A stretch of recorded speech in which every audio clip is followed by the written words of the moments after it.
خداوند آپ کے ساتھ ہو، آپ کے ساتھ بھی ہو۔ انجیل مقدس متی کے مطابق۔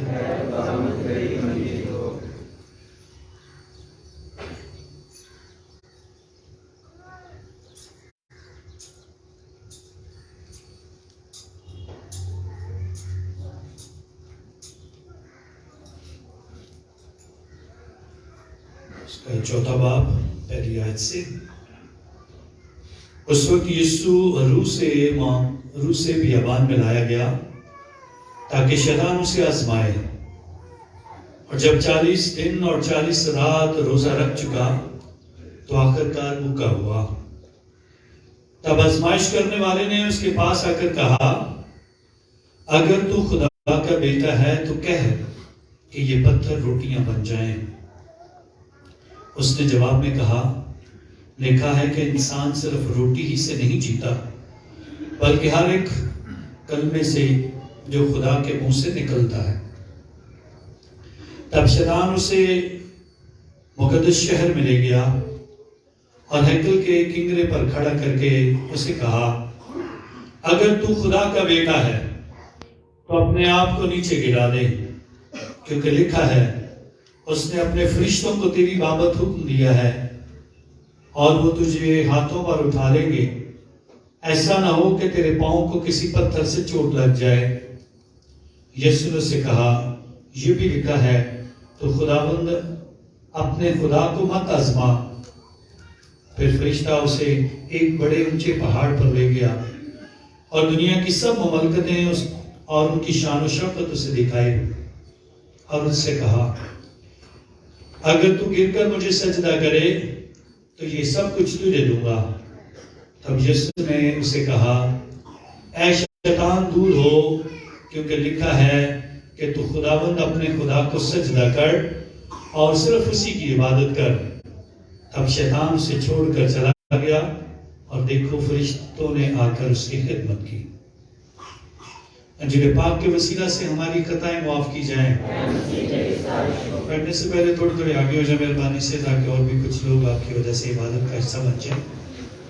تھوڑی سی مدد کر دیں ایک دوسرے کو۔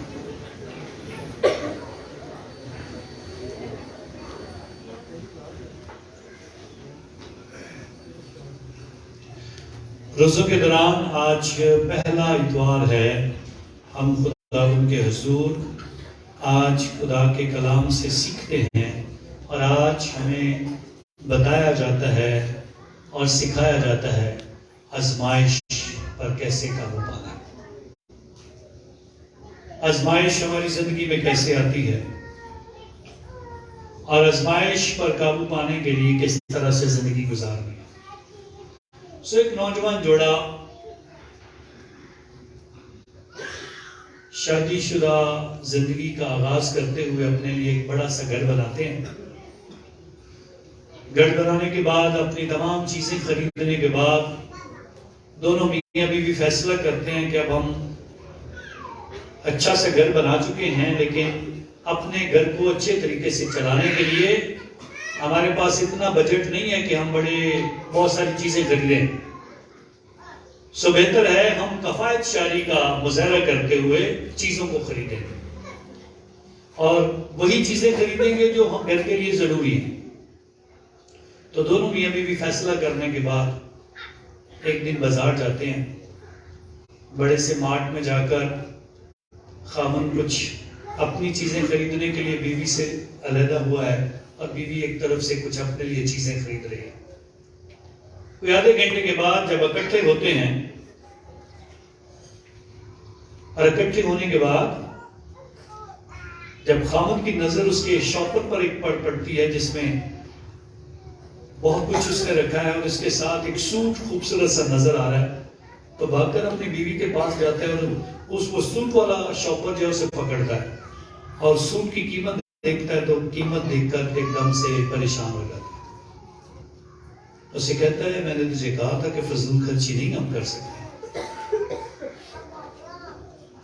تو میں نے تجھے کہا بھی تھا کہ جب بھی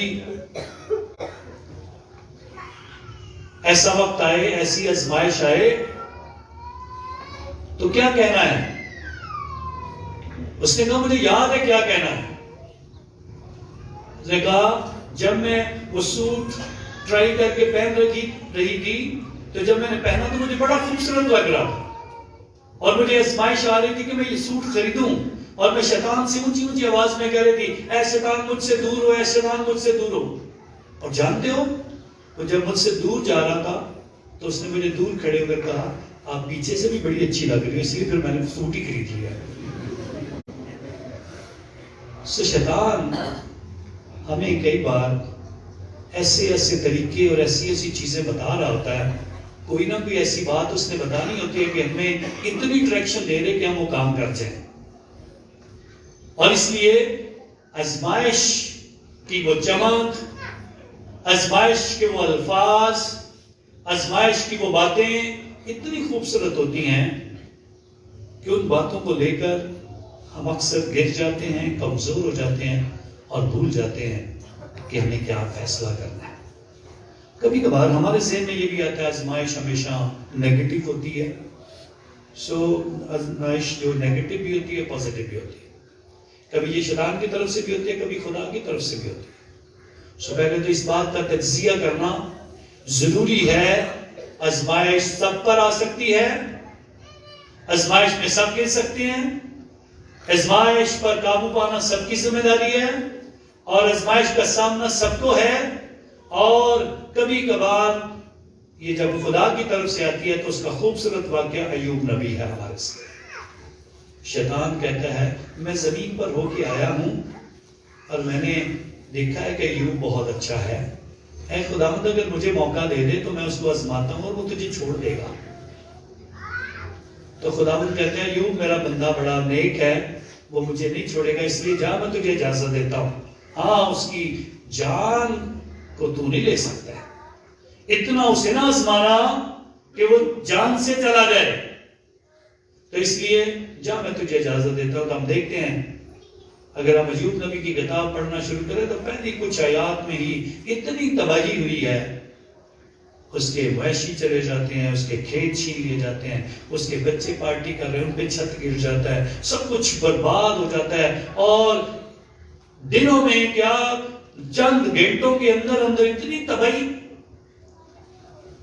اور آخر میں اس کا دوست اس کے مخالف، اس کی اپنی بیوی اس کے مخالف ہو جاتی ہے، اس کے اپنے جسم پر کیڑے پڑ جاتے ہیں، بیماریاں گھیرتی ہیں، لیکن اس کے ذہن میں جو بات ہے وہ ہمیشہ یاد رکھنے والی ہے.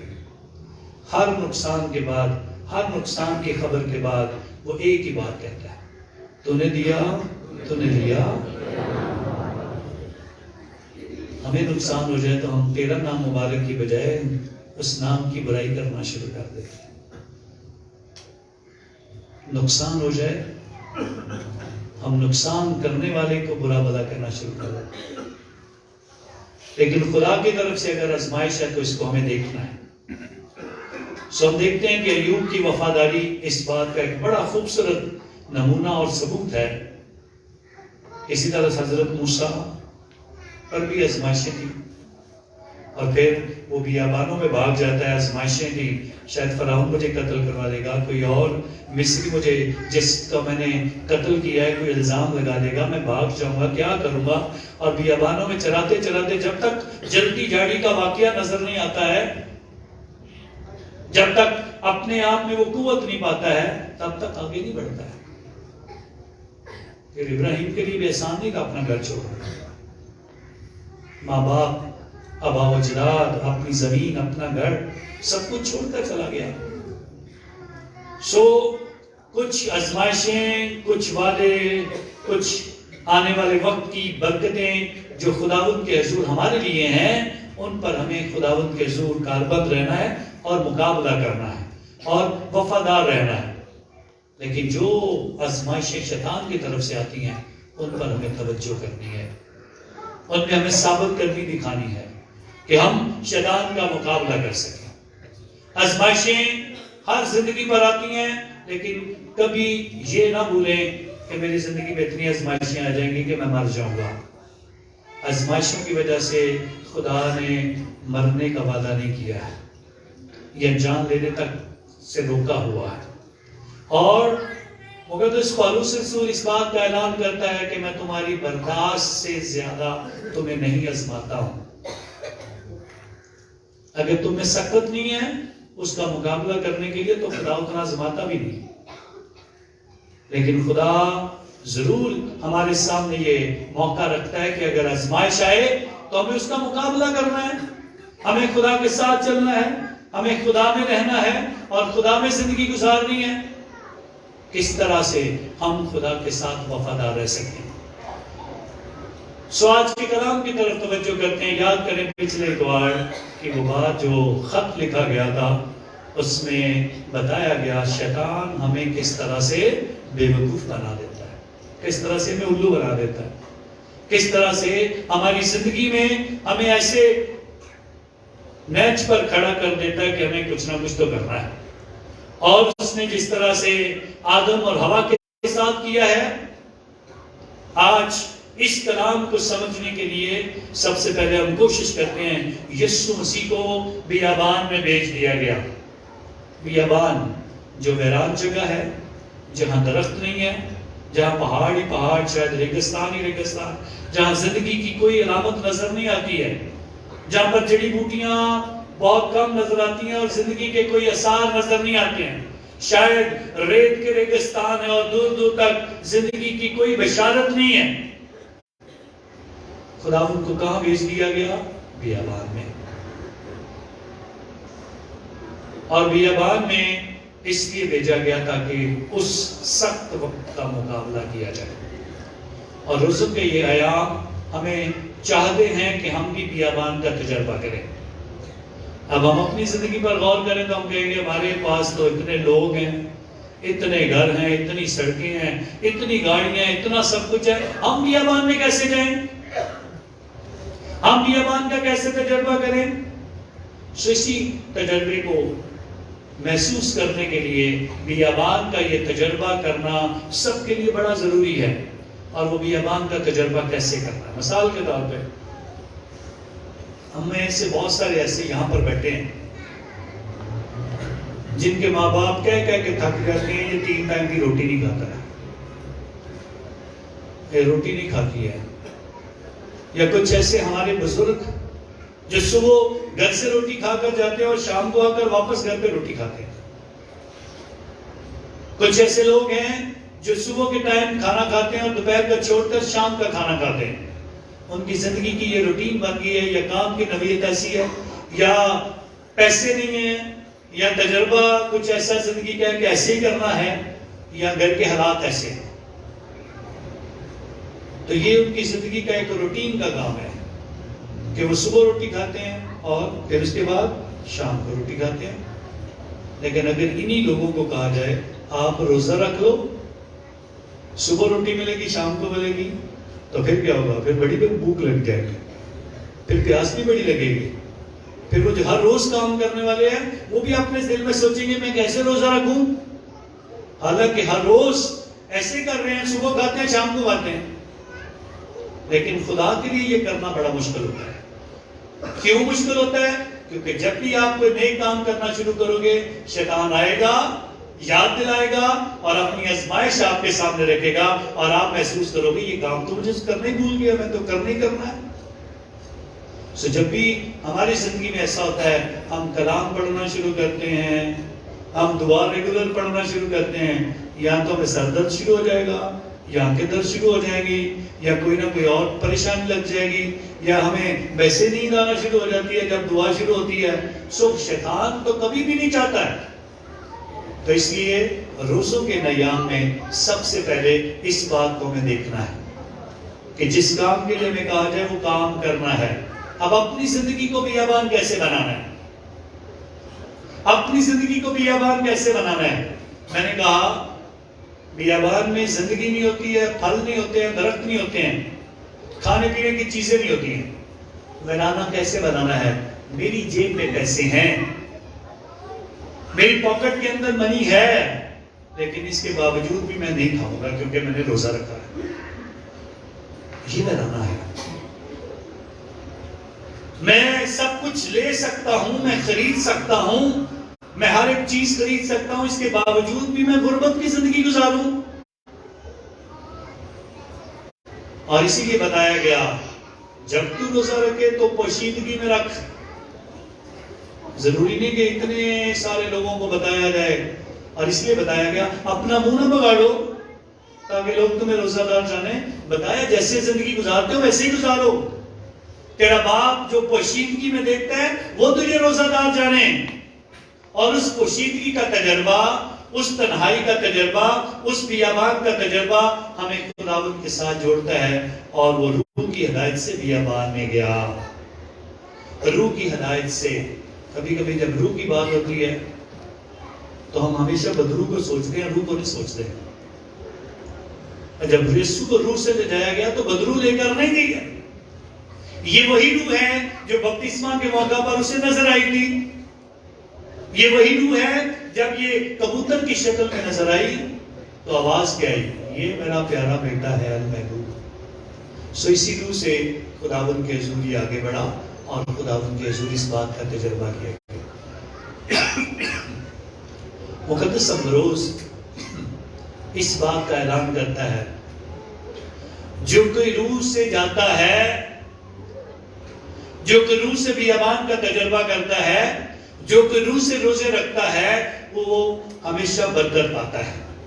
تو یسوع مسیح خداوند کے حضور روح سے بیابان میں لے جایا گیا. اور اس کے بعد مقدس ونسنٹ اعلان کرتا ہے کہ جو خدا کے روح سے بھرپور ہے، جو خدا کے روح میں ہے، وہ خدا کی روح کی بھرپوری سے کبھی بھی شیطان سے شکست نہیں کھائے گا. وہ فتح مند رہے گا. جو خدا کے روح میں ہے وہ ہمیشہ کامیاب ہوگا. تو اس لیے خدا کے روح میں ہو کر کام کرنا خدا کے حضور کامیابی کی نشانی ہے. اور ہو نہیں سکتا تھا. یسوع مسیح روح سے معمور ہو کر بیابان میں آیا ہے، اور بیابان میں جب روح سے آیا ہے تو کبھی شیطان کے چنگل میں آ جائے، کبھی بھی اس شیطان سے ہار جائے نہیں. ہو نہیں سکتا. سو پہلی ضمانت جو خداوند یسوع مسیح خدا کا بیٹا ہے، جس کا بار بار اعلان کیا گیا اگر تو خدا کا بیٹا ہے، اس کا بھی تسلی ایک طرف، اور اس کے بعد وہ خدا کے روح سے بھرپور ہو کر آیا ہے، یہ بھی اس کی کامیابی کی ضمانت ہے. اور پھر خدا کے حضور وہ شیطان کا مقابلہ کرنے کے لیے تیار ہے. سو آج کی 3 آزمائشیں، روٹیوں کی آزمائش، اور اس کے بعد گرانے کی کہ تو یہاں سے اپنے آپ کو نیچے گرا لے، اور پھر اس کے بعد سجدہ کر لے، میری عبادت کر لے، پرستش کر لے، مجھے سجدہ کر لے، اور پھر شان و شوکت لے لے، سارا کچھ لے لے. ان آزمائشوں کو جن کو ہم بچپن سے سن رہے ہیں، ان تینوں آزمائشوں کا تعلق آج کی پہلی تلاوت سے جڑا ہوا ہے. تینوں آزمائشوں کا تعلق خداوند کے حضور آج کی پہلی تلاوت جو کہ تکوین کی کتاب سے لی گئی ہے، اس کتاب میں بڑے واضح طریقے سے بتایا گیا ہے. اور بتایا گیا شیطان اور عورت کی گفتگو، ہوا کی گفتگو جو ہے وہ اس بات کا اعلان کرتے ہیں درخت کھانے میں اچھا ہے. درخت کیا ہے؟ اونچی بولیں درخت پلیز. درخت کھانے میں. اور شیطان پہلا کیا کہہ رہا ہے؟ اگر تجھے بھوک لگی ہے تو ان پتھروں کو کہہ دے کہ یہ. سے یہاں بھی کھانے کی بات ہے. درخت کھانے میں اچھا ہے اور وہاں پتھروں کو کہہ کہ وہ روٹی بن جائے. اس کے بعد دیکھنے میں خوشنما ہے، دیکھنے میں اچھا ہے. اور وہ جو شان و شوکت دکھا رہا تھا، دیکھو میری شان و شوکت، دیکھو یہ ساری سلطنت، دیکھو یہ سب کچھ جو یسوع کو دکھا رہا ہے. اور ہمیں بھی ہر روز یہی کچھ دکھایا جاتا ہے. یہ دیکھ لو، یہ کر لو، وہ کر لو، یہ خرید لو، وہ خرید لو، ایسا کر لو، بڑا بنا دو، چھوٹا کر لو، اور چیزیں ماڈرن خرید لو، اور اس کے بعد بڑی مہنگی سے مہنگی چیز، اور اس کے بعد ڈیجیٹل چیزیں، اور بہت کچھ ہے. یہ شان و شوکت ہمیں ہر روز دکھائی جاتی ہے. اور عورت کو بھی دکھایا جا رہا ہے، بار بار اس بات کا اعلان کیا جا رہا ہے دیکھنے میں وہ خوشنما ہے، خوشنما ہے. اور اس لیے کیا کرو؟ اس کو حاصل کرنے کے لیے تم اس آزمائش میں گر جاؤ. اور پھر یسوع کہتا ہے تو خداوند اپنے خدا کو مت آزما، مجھے ایسی آزمائشوں میں نہ ڈال. اور یہ آزمائشیں ہر روز ہم پر آتی ہیں. اس کے بعد تیسری آزمائش جس میں عقل کی بات کی گئی ہے، دیکھنے میں خوشنما اور عقل حاصل کرنے میں خوب معلوم ہوتا ہے، عقل کہاں سے ملے گی؟ اور بتایا گیا تم نیک اور بد کی پہچان کرنے والے ہو جاؤ گے، ہاں تم خدا ہو جاؤ گے، اور اگر تم مجھے سجدہ کرو گے یہ سب کچھ تمہارا ہو جائے گا۔ اور پھر خدا کے حضور اس بات پر غور کرو، سو خداوند کے حضور یہ تینوں آزمائشیں اور باغ عدن کا واقعہ ایک ساتھ جڑ کر انسان کو بتاتا ہے، ہمیشہ سے انسان انہی آزمائشوں کے پیچھے بھاگتا رہتا ہے، کبھی روٹی کے پیچھے، کبھی شان و شوکت کے پیچھے، اور کبھی اپنی عقل، میرے جتنا عقل کوئی نہیں ہے کسی کے پاس، اور انہی تینوں چیزوں کے پیچھے بھاگ کر ہر روز یہی آزمائش ہے، ہم پر یہی چیز ہے جس کو ہمیں سیکھنے کی ضرورت ہے، اسی کے پیچھے ہم بھاگتے جا رہے ہیں۔ اور خداوند بتاتا ہے، آج ہماری مدد کرنا چاہتا ہے، غور کرو، دنیا میں گناہ بڑھتا جاتا ہے، لیکن خدا اپنے رحم سے اس سے بڑھ کر فضل دینا چاہتا ہے تاکہ لوگ گناہ کو چھوڑیں اور فضل حاصل کریں۔ اور پہلے آدم کی وجہ سے دنیا میں گناہ آیا، لیکن دوسرے آدم کے وسیلہ سے دنیا میں برکتیں آئی ہیں۔ پہلے آدم کی وجہ سے موت آئی ہے، دوسرے کے وسیلہ سے زندگی آئی ہے۔ اور اس لیے سوچ کو بدلو، آزمائشوں کا مقابلہ کرو اور شیطان کو چھوڑو، یسوع کے پیچھے چلنے کی کوشش کرو۔ لیکن ہمارا ایمان کیسا ہے، ہم کیسے ہیں، اس کے لیے ہمیں جاننا بڑا ضروری ہے، اور اس بات کا تجربہ کرنے کے لیے ضروری ہے کہ ہم خداوند میں بڑھیں، خداوند میں مضبوط ہوں، اور خداوند کے ساتھ زندگی گزارنے والے بنیں۔ بھروسہ ہونا چاہیے خدا پر، اور اس بھروسے میں قائم رہنا چاہیے۔ ایک دفعہ جنگ لگ گئی، اور جنگ میں جو مقابلے میں آنے والی فوج کا ایک گروپ تھا، وہ سامنے والی فوج کی ایسے ان کے سامنے آ گیا کہ انہیں سارے کے سارے لوگ نظر آ گئے، تو انہوں نے آگے سے گولیاں کی بچھاڑ کی، اور تقریباً سارے کے سارا جو ان کا گروہ تھا وہ سارے کے سارے زخمی ہو گئے۔ ایک اپنی جان بچانے میں کامیاب ہو گیا، اور وہاں سے وہ بھاگا، اور اس کے پیچھے جو گولیاں چلانے والے تھے اس کے پیچھے بھاگ رہے تھے، اور وہ اتنی تیزی سے بھاگ رہا تھا کہ میں کسی نہ کسی طریقے سے اپنی جان بچا لوں۔ اور یہ پیچھے کرنے والے بھی بھاگتے جا رہے ہیں اس کے پیچھے۔ آگے چل کر اس نے دیکھا کہ بہت سارے مورچے ہیں، ان میں سے وہ ایک مورچے کے اندر داخل ہو کر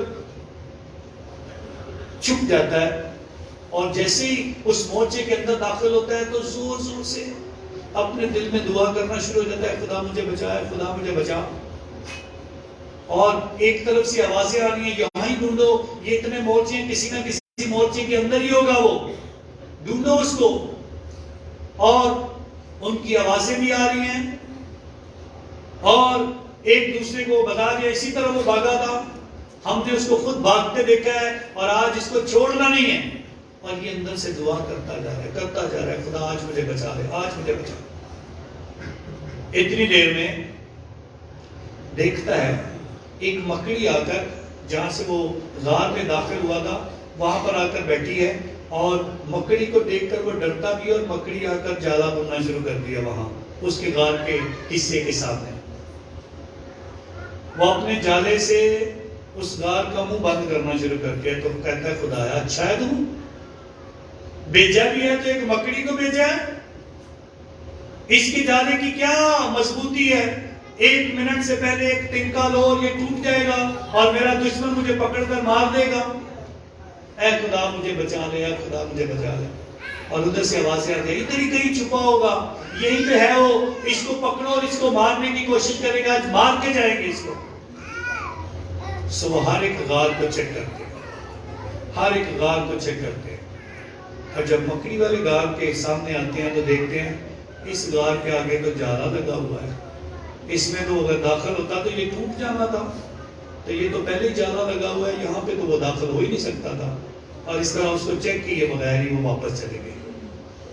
تو پھر اسے اندازہ ہوتا ہے خدا اگر بچانا چاہے تو ایک مکڑی کے جال جو کہ بہت ہی ہلکا ہے اس سے بھی بچا سکتا ہے، لیکن ہمارا ایمان ایسا نہیں ہوتا۔